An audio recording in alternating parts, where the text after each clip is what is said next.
Hi, I'm Sandi Genovese and welcome to the Scrapbook Showgram.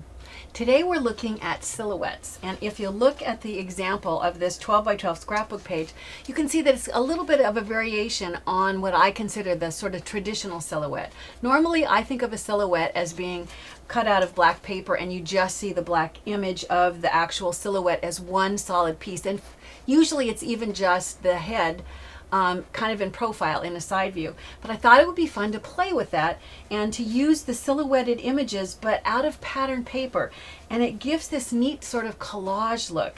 Now I've had fun with silhouettes. We've done them on the showgram, oh gosh, over a year ago, because I like to do my niece's kids at different ages. So I've done them when they were 2 and 4. This happens to be when Addison is 6 and Quincy is 4. So at different periods of their life, I'm going back to add silhouettes, and this is the one that I chose to do for them when Addison was 6 and when Quincy was 4. And I've got it this time on a scrapbook page. But remember, a silhouette could go into a picture frame, it could go into a shadow box. You know, there's lots of ways that you can use the finished silhouetted image. In order to start, before we get into the silhouette, let's look at what I've done for the background on the page. And I started with this kind of fun swirl that came as part of a kit, and I haven't actually used it yet. When I put the kit, the part together in the kit, I ended up not using it. I thought it would be a good template. I used it in order to just lay it down and trace around it, and I just kept moving it around to create this kind of image. But when I went back and I started to layer on the silhouettes, I felt like it was just too busy. Like there was so much going on with all the pattern paper that I wanted to tone it down. So I just scaled it back and did just the corners, like you can see in this example. And you have a choice, leaving just the outline edge, or you can go back. If I show you the original, you can see that in this case I decided to go ahead and color in black inside all those like swirly designs. Once you have that background set up, then it's time to look at the fun part, which is the silhouettes. Now we're going to talk today. I love the pose of Quincy. Both Addison and Quincy, they live in San Francisco and they go to the Giants games all the time. They're big, huge fans. And so what's fun is they're both becoming baseball players themselves. And this is Quincy as she's learning to play. And it's such a perfect little girl pose, the way she's got her legs sort of twisted and her feet. I just thought it was perfect for a silhouette. So you want to start with the photos. Here is the photo of Quincy, of Addison that I started with. Here is the photo of Quincy. Notice how the sizes don't go together. If you're going to use them together in a picture frame or on a scrapbook page, the scale needs for me to feel more similar. So I took tracing paper and I traced around Addison just the size of the actual photo. Now notice when you get down here, one of her teammates is standing there, but it is not a difficult thing to go ahead and just fill in where her arm is going to sit at rest. It is not, it's not rocket science. If it seems hard to you when you try it with yourself, with your photos, I think you'll be surprised at how easy it is. And if it turns out to be tricky, then just select a photo where you don't have to do any of that improvising. The photo of Quincy was too small. So what I did is I put it in the photocopier and I blew it up. In this case, 140% is what made it feel sort of in bulk, like it was a nice partner to the size of the photo of Addison. So I've gone ahead then, and this time I'm laying my tracing paper over the photocopy, and I'm going to just trace around. And this time, as I said, there is no having to decide where to do or to add anything. I'm just simply tracing right around. I'm even putting, at this angle, it's a little difficult to see, but this is where her eyelashes are. So I'm even adding in those details. It's a really typical silhouette thing to have either a side view face, or I decided to kind of play a little bit, and Addison her photo is from the front, but I've traced all the way around it, and that gives me the two patterns that I'm going to use. Then I took this over to the copy machine and laid it into the copy machine in order to get a photocopy, just a black and white copy, and this is going to be what I'm going to use as my pattern. So since the one of Quincy is the more complicated one, I decided that that's the one that I would actually show the steps to so that you can see that the process is really simple. You start with what it is that you want, and you want to start with the layering on with the base. If I cut the shorts out first, then then her legs are not going to be attached. I want to cut the whole background first. So I'm going to take, and I'll bring up paper that was close to her skin color, and I'm going to put some removable adhesive, but I'm going to kind of put it all around. I could put it on the clothing from the back side because it will rub off, but if you don't have removable adhesive, just make sure as you're placing adhesive that you're placing it on the outside instead of on the inside of the design. So right now I'm putting adhesive in just enough spots so it's going to hold it in position long enough for me to go ahead and cut it out. So once it's down, I'm going to just start wherever you want, and you're going to cut all the way around. Now, because that's going to take a little bit of time, I'm going to bring up one that I've already cut out. So here is this exact pattern of Quincy, but just cut out of sort of the flesh colored or the blush colored paper. Now that you have this, you're going to use this same pattern, and normally this would already be all cut out because you would have cut all the way around it. I'll just get rid of the background, but you're going to use this now to go back and cut out any of these other pieces. Let's start first by cutting out the shorts. And what I used for the shorts was this blue. So I'm going to put a little bit of removable adhesive on to a little section down here so that I can cut the shorts. I'm always so frugal, I don't want to waste any paper. And I'll use this pattern to go back and cut, just following the lines on the pattern. Let me go ahead and do this. So you can see why it was important to cut the body first, because now the body is being cut into pieces. But save all these pieces because you can see I'm going to go back later and I'm going to cut out the socks and the shoes. So all this is doing right now is just cutting the shorts out. So when you've cut out the shorts, I'm going to go back. Now I'll put adhesive, and I'm going to go ahead, because I've cut it from the same pattern, it's going to layer just right over the top.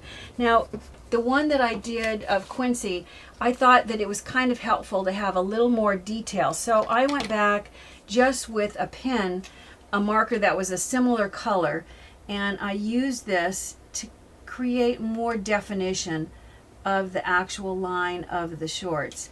And this kind of helps you see the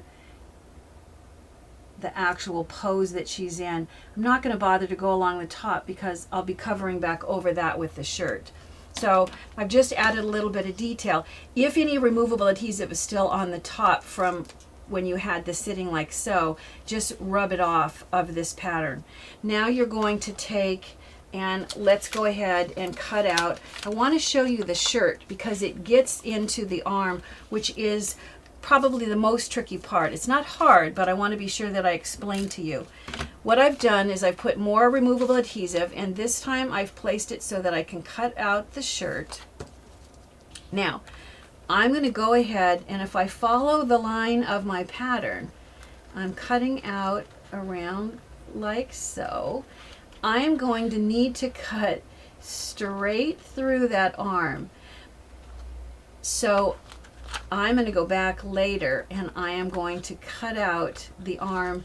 Any of the details, like the arm, because it sits on top of the body, if you want that detail in there, you need to cut it out as a separate element.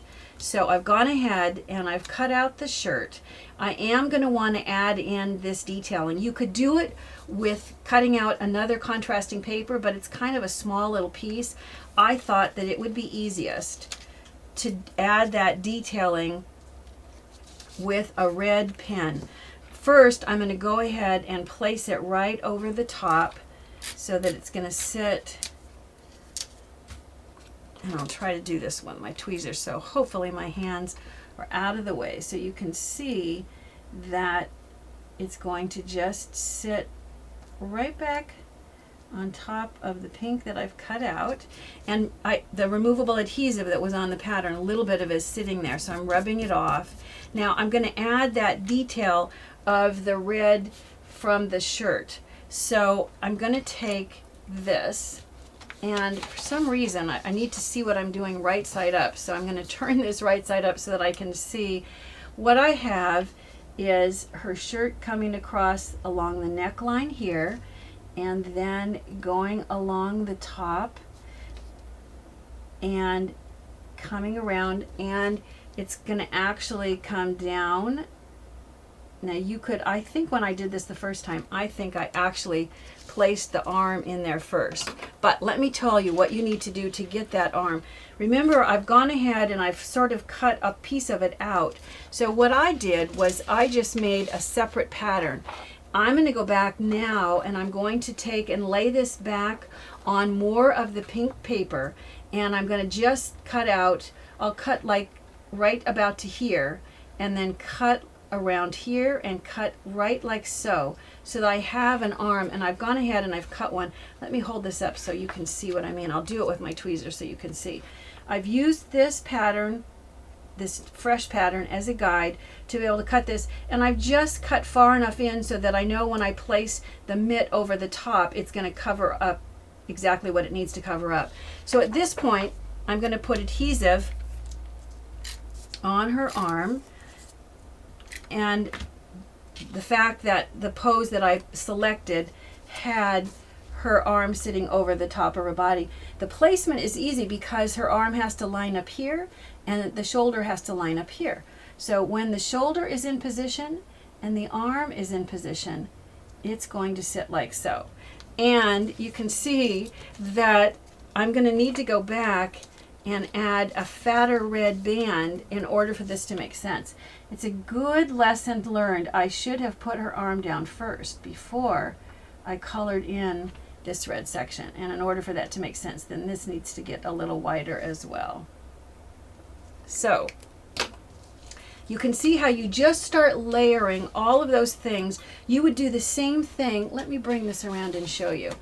You would do the same thing when it comes time to cut the socks and shoes. It's easiest if you cut the socks first, because you can cut the whole purple piece like so, and then go back with red and just cut the shoe out and set it on top. If I take my tweezers and pull off, since I just did this with removable, I might be able to loosen this enough so you can see that the purple was just the whole shape. I just used the pattern to cut the whole thing, then I used the same pattern to go back and cut the shoe, and that gives me those pieces. I used the exact same pattern here in order to cut out brown to create her hair and to create the mitt. All of those details are done in exactly the same way so that you end up with this really fun image. I even went back with a pen and decided that it really made a little more sense. I liked to kind of focus attention on the position of the knees. So I'm going to add a little detail with just kind of a flesh colored pen, and I'm just adding the indentation that she had from the pose that she was in for her knees. So you can see, I'll turn it so that it faces you, how you can add those little details with markers as well. Now, I talked about the fact that I was doing this as part of a scrapbook page. However, when I did silhouettes earlier, here is the one that I did, and it was just the headshot, and here is the one of Addison, and this time Addison is only 4, as opposed to this time in this one Addison is 6, and then here Quincy is 2, and the one that we just did of Quincy, she was 4. So it's really fun over time to have all these to look back on, and this is putting them as you can see in sort of a little fun display. I also, if you happen to be a member of the Gold Club, and you can go way back to the previous past episodes, you can see this was the project that we did where I put them into a picture frame and then rubber stamp sisters for the element that's in the middle. You know, silhouettes, they're surprisingly simple to create, and substituting the traditional black silhouette image with one that's made out of patterned paper, like you see here, well, it just gives the final product a really great collage look.